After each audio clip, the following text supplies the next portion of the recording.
gobbling over here to my left, to my right.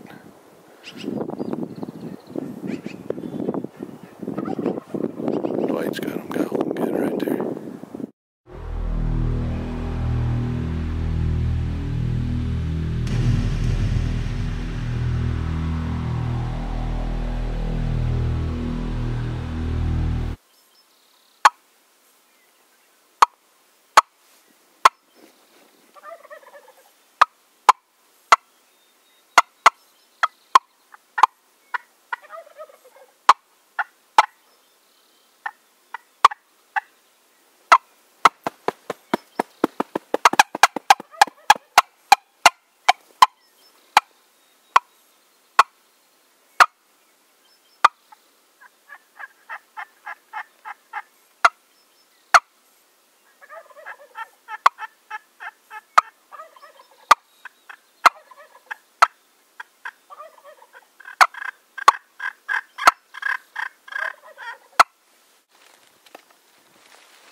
When I first saw him, he was probably a mile from me while I was below him.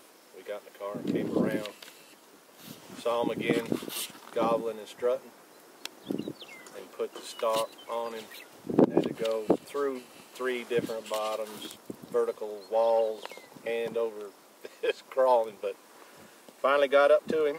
A hen almost messed us up, but he hit the ground. What time was it? I have no idea. 2 o'clock when we started. 2. It's now almost 3 o'clock. So it took us, I would say, 45 minutes to kill this bird from the time we saw him until we pulled the trigger. And all I saw was his head and his neck over the rise and was able to drop him. Was it an easy stalk? Did you have him all along, or were there any problems? It's a series of problems. Such as? He could see us, so we had to keep hiding behind the cedars and drop down in the drains. And then the hen saw me, and she ran up towards him, and I thought it was over. And we sat on that one side of the drain. He was on the other side, and he wouldn't gobble, so it finally slipped over there. And he was still there, luckily. So that's the end of it.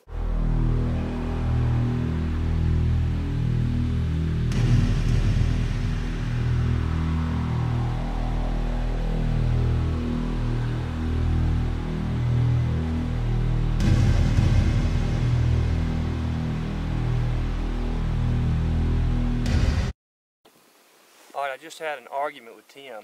I just pulled the best turkey hunt ever, and he's trying to rob me of it, saying that, you know, there was nothing to it. You can't see it, but well over a mile over this other ridge. Over an hour ago, we saw a flock of 8 birds? 9. 9 birds. And decided I started to put a stalk on them. Tim was going to stay up high on the ridge and see these birds we worked this morning, see if they roosted in case I didn't get this to work out.